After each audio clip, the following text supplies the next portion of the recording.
Hello, boxing fans around the world. Thank you for joining me once again here on Talk and Fight for another episode of Boxing News Headlines. We're going to jump right into it because on Friday night we were talking about the Kim Clavel fight, and we thought, hey, if we put down $1,000, we'd win 100. I mean, there was no way this girl was going to lose, but she lost. Jessica Neri beat Kim Clavel by unanimous decision in their 10-round contest that took place at Place Belle in Laval. So, proof you should occasionally bet on the underdog. Let's move along to the big fight that took place down in New York, not New York City, but New York State. A heavyweight bout, a duo of heavyweight bouts, actually. The heavyweights boxed instead of brawled, and Efe Ajagba closed the show strong. Ajagba edged the previously unbeaten Stephan Shaw by 10-round unanimous decision, 96-34 on all three cards, Saturday evening, and that took place at the Turning Stone Resort Casino, as I said earlier, on in New York State. So Ajagba is now 17-1 with 13 knockouts, and he won his second straight bout since 2021 defeat to Frank Sanchez, who I think is unbeaten as well. He had surgeries on both elbows after that fight and has reestablished himself as a contender to watch. Without a doubt, one of our favorites here on Talk and Fight.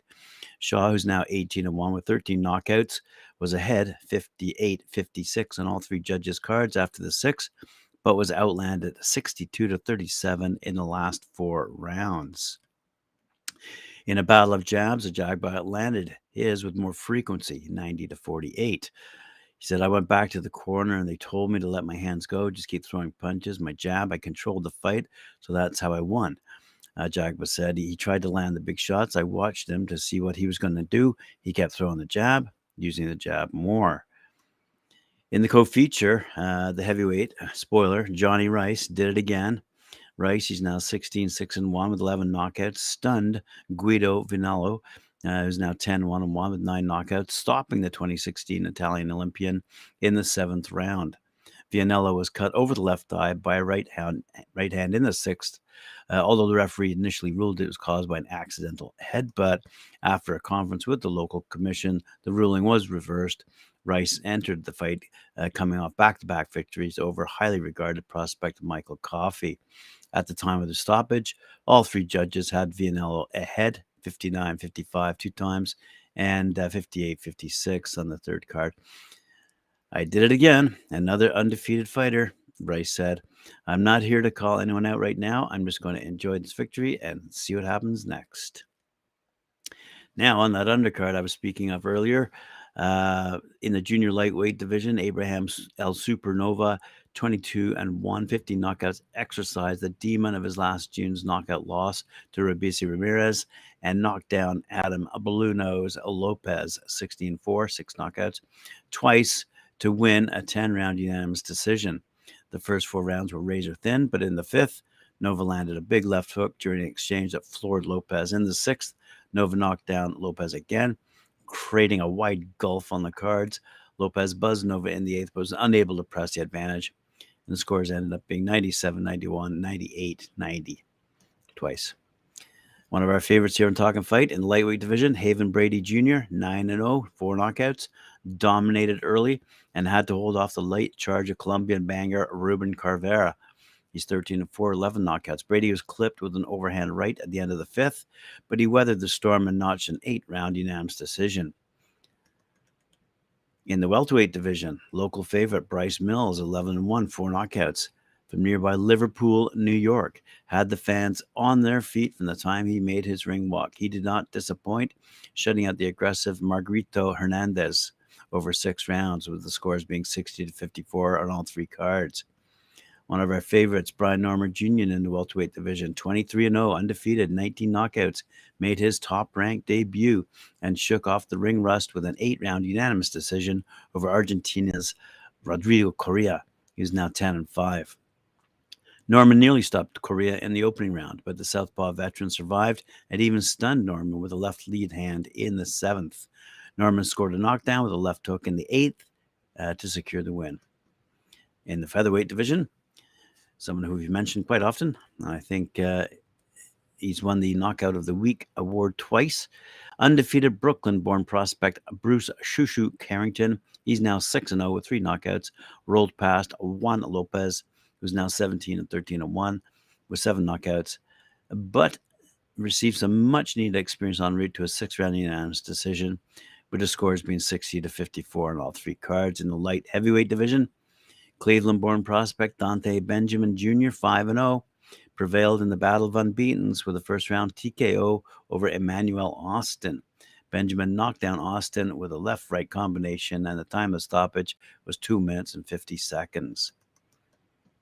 Some good fighting going on down in New York. It's good to see, relatively close by. If I had my private jet available, I would have been down there that night. Good stuff. All right, moving along to some, shall we say, not necessarily controversy, but an interesting opinion, courtesy of sports writer Adam Baskin, that I happen to catch on boxingnews24.com. He said, Errol Spence Jr.'s fight against Keith one-time Thurman at 154 that we expect to happen in April will reportedly be sanctioned by the WBC as a mandatory defense for Errol's welterweight title with the organization. To be sure, continues the writer, it doesn't make much sense for the WBC to sanction Spence's non-title fight at junior middleweight as counting as a mandatory defense for his 147-pound belt, but it's being done.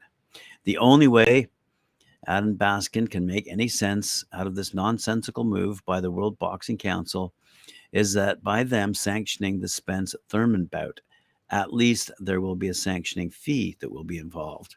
If the WBC didn't sanction the fight, it means no sanctioning fee. What's surprising is that there won't be a title on the line for the Spence versus Thurman fight. If Spence were going to go to the trouble to ask the WBC to sanction this fight with Thurman as satisfying his mandatory defense of his 147-pound belt, he should have taken it one step further for the sanctioning body to create a new belt for him and old one-time to fight to give some pseudo-credibility for the fight. Casual boxing fans won't know the difference anyway. If they see a fancy belt trotted out along with Spence and Thurman, they'll figure that the fight is a major title fight rather than a newly created job to add some significance to the fight, even if the strap has just been manufactured. In the big scheme of things, it probably won't matter anyway, especially if Spence soon after vacates all 3 of his 147-pound titles and never returns to the division so that he can swerve the dangerous Terrence Bud Crawford and Jaron Boots Ennis. It's highly unlikely Spence, he's 28-0, 22 knockouts, will bother to come back down to 147 and get filleted by Boots and Crawford. Spence isn't another General MacArthur who once said, I will return. Spence isn't returning to 147 after he faces Thurman at 154 because there's too much risk involved at welterweight. And he's not about to want to deal with all the danger, especially if he's drained. Many boxing fans already believe that Errol is intentionally aging the 35-year-old Crawford, waiting until he's old, gray, and infirm and incapable of putting up a good fight. Well, there you have it from our good friend Adam Baskin. As I said, boxingnews24.com. But the fun doesn't stop there. His cohort, Barry Holbrook, said, the IBF has reversed their order for the heavyweight champ Oleksandr Usyk to defend against mandatory Felip Hrgovic next, thus allowing the undisputed match against WBC champ Tyson Fury to go ahead. Dan Rafael is reporting the news of IBF president Daryl Peoples canceling the order for Usyk, 20-0, 13 knockouts, to defend against the number 1 Hrgovic.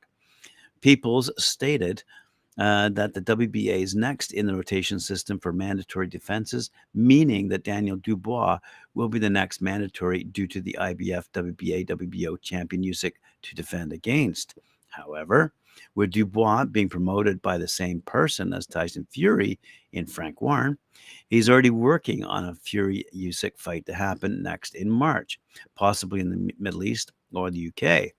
After that, the winner will decide whether to defend against WBA mandatory Dubois or vacate the belt. Warren said today that Fury is interested in facing Joe Joyce in his next fight if he successfully defeats Usyk in March.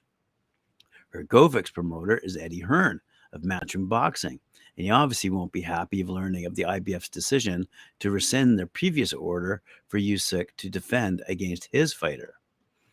Hearn was counting on the Usyk versus Hrgovic fight, and he talked about Fury not being able to face Oleksandr for the undisputed because his fighter was due his title shot. So on it goes. Warren revealed this week that a draft contract had been sent to Usyk for the Fury fight, and they need to move quickly to get the fight signed ahead of the March showdown. Usyk's management can't afford to be slow in reviewing the draft contract if the Fury fight is to proceed in March. For the boxing fans that are anxiously waiting to see the Fury fight against Usyk for the undisputed, this is an excellent news because the match no longer has a roadblock obstructing it from going ahead in March. The disappointing thing about it is that Fury versus Usyk, the winner will likely only be undisputed for one fight before they quickly vacate the WBA belt to swerve the Dubois match, which is risky and not one that will be worth making. If Dubois were more popular worldwide, it would be worth it for the Fury versus Usyk winner to defend against him. But unfortunately, he's mostly known to British boxing fans, and he's not considered to be a real talent. Wow. Speaking of UK talent, I see that Chris Eubank and Liam Smith are up to collide next. I believe that's next weekend. Anyway, they're set to settle their fierce feud on an action-packed bill featuring Joseph Parker, Richard Rapport, Fraser Clark, and Chris Konga. And that's set, as I said, for January 21st over in Manchester. And there you have it, boxing fans. Everything you need to know here on Talkin' Fight. Boxing news today. Remember to like, share, subscribe, hit that notification bell. And we'll see you later on at 4 p.m. with Mike Orr and Cedric Ben for their show, Knuckle Up. Thank you.